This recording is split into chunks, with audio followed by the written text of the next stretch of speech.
Clip number 623۔ اس clip میں آپ انشاءاللہ قرآن پاک کی سورہ ابراہیم کی آیت نمبر 34 سے 35 تک کی تلاوت، ترجمہ اور تفسیر قرآن صراط الجنان سنیں گے۔ بسم اللہ الرحمن الرحیم۔ ترجمہ: اللہ کے نام سے شروع جو نہایت مہربان رحمت والا ہے۔ وَآتَاكُم مِّن كُلِّ مَا سَأَلْتُمُوهُ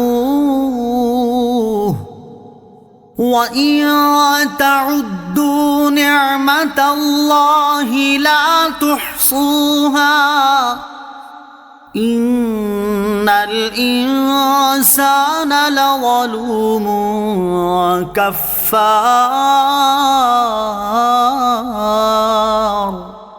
ترجمہ: اور اس نے تمہیں وہ بھی بہت کچھ دے دیا جو تم نے اس سے مانگا، اور اگر تم اللہ کی نعمتیں گنو تو انہیں شمار نہ کر سکو گے۔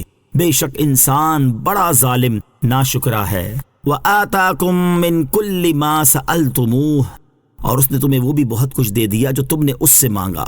اس سے پہلی آیات میں اللہ تعالیٰ نے اپنی ان عظیم ترین نعمتوں کا ذکر فرمایا جو اس نے اپنے بندوں پر فرمائیں، اور اس آیت میں یہ بیان فرمایا کہ اللہ تعالیٰ نے اپنے بندوں کو صرف یہی نعمتیں عطا نہیں کی بلکہ ان کی بے شمار منہ مانگی مرادیں بھی پوری فرمائی ہیں۔ مفسرین نے اس آیت کے مختلف معنی بیان فرمائے ہیں۔ نمبر 1، تم نے جو کچھ اللہ تعالیٰ سے مانگا اس میں سے کچھ اللہ تعالیٰ نے اپنی مشیت اور حکمت کے مطابق عطا فرما دیا۔ نمبر 2، اللہ تعالیٰ نے انسان کو ہر وہ چیز عطا کر دی جس کی اسے حاجت اور ضرورت تھی، چاہے اس نے سوال کیا ہو یا نہ کیا ہو۔ نمبر 3، تمہیں ہر وہ چیز عطا کر دی جس کی تمہیں ضرورت تھی اور تم نے اس کے لیے زبان حال سے سوال کیا تھا۔ وَإِن تَعُدُّوا نِعْمَةَ اللَّهِ لَا تُحْصُوهَا، اور اگر تم اللہ کی نعمتیں گنو تو شمار نہ کر سکو گے، یعنی اللہ تعالیٰ کی اپنے بندوں پر نعمتیں اتنی زیادہ ہیں کہ اگر انہیں کوئی شمار کرنا چاہے تو ان کی کثرت کی وجہ سے انہیں شمار ہی نہیں کر سکتا۔ یہاں نعمت الہی کے حوالے سے ہم احیاء العلوم کی روشنی میں صرف ایک مثال بیان کرتے ہیں، اور اسی سے سمجھ لیں کہ ہر چیز میں اگر اللہ عز و جل کی نعمتوں کو شمار کرنے لگیں تو عین الیقین کے طور پر یہ بات سامنے آ جائے گی کہ ہم اللہ تعالیٰ کی نعمتوں کو گننا چاہیں تو گن نہیں سکتے۔ چنانچہ امام غزالی رحمۃ اللہ تعالی فرماتے ہیں، کھائی جانے والی چیزوں کی تخلیق میں اللہ تعالیٰ نے اتنے عجائبات رکھے ہیں کہ انہیں شمار ہی نہیں کیا جا سکتا۔ صرف گندم ہی کو لے لیجئے کہ جب تمہارے پاس کچھ گندم ہو اور تم اسے کھاتے رہو تو وہ گندم ختم ہو جائے گی اور تم بھوکے رہ جاؤ گے، لہٰذا تمہیں ایسا کام کرنے کی حاجت ہے کہ جس سے گندم کے دانے اتنے زیادہ ہو جائیں کہ تمہاری ضرورت کو کافی ہوں، اور وہ کام گندم کو کاشت کرنا ہے۔ اس کی صورت یہ ہوگی کہ تم گندم کے دانے کو ایسی زمین میں ڈالو جس میں پانی ہو، اور وہ پانی زمین سے مل کر گارا بن چکا ہو۔ پھر صرف پانی اور مٹی ہی کافی نہیں، کیونکہ اگر تم اس گندم کو ایسی زمین میں چھوڑ دو گے جو سخت اور باہم متصل ہو تو ہوا نہ پہنچنے کی وجہ سے گندم اگے گی ہی نہیں۔ لہٰذا ضروری ہے کہ گندم کا دانہ ایسی زمین میں چھوڑا جائے جو نرم اور پلپلی ہو تاکہ ہوا اس میں داخل ہو سکے۔ پھر ہوا خود بخود حرکت نہیں کرتی، لہٰذا ایسی آندھی کی ضرورت ہے جو ہوا کو حرکت دے اور اسے زور زور سے زمین پر مارے تاکہ وہ اس کے اندر چلی جائے۔ پھر اگر بہت زیادہ سردی ہو تو یہ سب کچھ فائدہ نہیں دیتا، لہٰذا بہار اور گرمی کی ضرورت ہوئی۔ پھر اس پانی کی طرف دیکھو جس کی گندم کاشت کرنے میں حاجت ہے، اسے اللہ تعالیٰ نے کس طرح پیدا فرمایا، پھر اس سے چشمے اور نہریں جاری فرمائیں۔ پھر بعض اوقات زمین بلندی پر ہوتی ہے اور پانی اس تک پہنچ نہیں سکتا، تو دیکھو کس طرح اللہ تعالیٰ نے بادل بنائے اور ان پر کیسے ہوا کو مسلط کیا کہ وہ اذن خداوندی سے ان کو زمین کے مختلف کناروں تک لے جائے، حالانکہ بادل پانی سے بھرے ہوئے بھاری ہوتے ہیں۔ پھر کس طرح اللہ تعالیٰ ضرورت کے مطابق بہار اور خزاں کے موسم میں بارش برساتا ہے، اور دیکھو اللہ تعالیٰ نے کس طرح پہاڑ بنائے جو پانی کی حفاظت کرتے ہیں اور ان سے بتدریج پانی نکلتا ہے۔ اگر یکدم پانی نکلے تو شہر غرق ہو جائیں اور جانور وغیرہ ہلاک ہو جائیں۔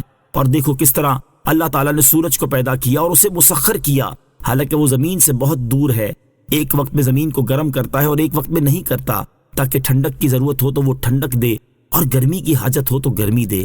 اور چاند کو پیدا کیا اور اس کی خاصیت مرطوب بنانا ہے، جس طرح سورج کی خاصیت حرارت پہنچانا ہے تو وہ چاند پھلوں کو پکاتا اور رنگین کرتا ہے، اور یہ سب کچھ پیدا کرنے والے حکیم کی طرف سے مقرر کردہ ہے۔ اور آسمان کے تمام ستاروں کو کسی نہ کسی فائدے کے لیے مسخر کیا گیا ہے، جس طرح سورج کو حرارت دینے اور چاند کو رطوبت دینے کے لیے مسخر کیا گیا ہے۔ خلاصہ یہ ہے کہ ان میں سے ہر ایک میں بے شمار حکمتیں ہیں جن کا شمار کرنا انسانی طاقت سے باہر ہے۔ وَإِذْ قَالَ إِبْرَاهِيمُ رَبِّ اجْعَلْ هَذَا الْبَلَدَ آمِنًا وَاجْنُبْنِي وَبَنِيَّ أَن نَّعْبُدَ الْأَصْنَامَ۔ ترجمہ: اور یاد کرو جب ابراہیم نے عرض کی، اے میرے رب اس شہر کو امن والا بنا دے اور مجھے اور میرے بیٹوں کو بتوں کی عبادت کرنے سے بچائے رکھ۔ وَإِذْ قَالَ إِبْرَاهِيمُ، اور یاد کرو جب ابراہیم نے عرض کی۔ آیت کا خلاصہ یہ ہے کہ حضرت ابراہیم علیہ السلام نے اللہ تعالیٰ سے دعا کی کہ اے میرے رب عز و جل مکہ مکرمہ کو امن والا شہر بنا دے کہ قیامت کے قریب دنیا کے ویران ہونے کے وقت تک یہ شہر ویرانی سے محفوظ رہے یا اس شہر والے امن میں ہوں۔ مکہ مکرمہ ویران ہونے سے محفوظ ہے۔ حضرت ابراہیم علیہ السلام کی دعا قبول ہوئی اور اللہ تعالیٰ نے مکہ مکرمہ کو ویران ہونے سے محفوظ فرما دیا، اور کوئی بھی اس مقدس شہر کو ویران کرنے پر قادر نہ ہو سکا۔ اور اس شہر کو اللہ تعالیٰ نے حرم بنایا کہ اس میں نہ کسی انسان کا خون بہایا جائے، نہ کسی پر ظلم کیا جائے، نہ وہاں شکار مارا جائے اور نہ سبزہ کاٹا جائے۔ وَاجْنُبْنِي وَبَنِيَّ أَن نَّعْبُدَ الْأَصْنَامَ، اور مجھے اور میرے بیٹوں کو بتوں کی عبادت کرنے سے بچائے رکھ۔ یاد رہے کہ انبیاء علیہ السلام بت پرستی اور تمام گناہوں سے معصوم ہیں۔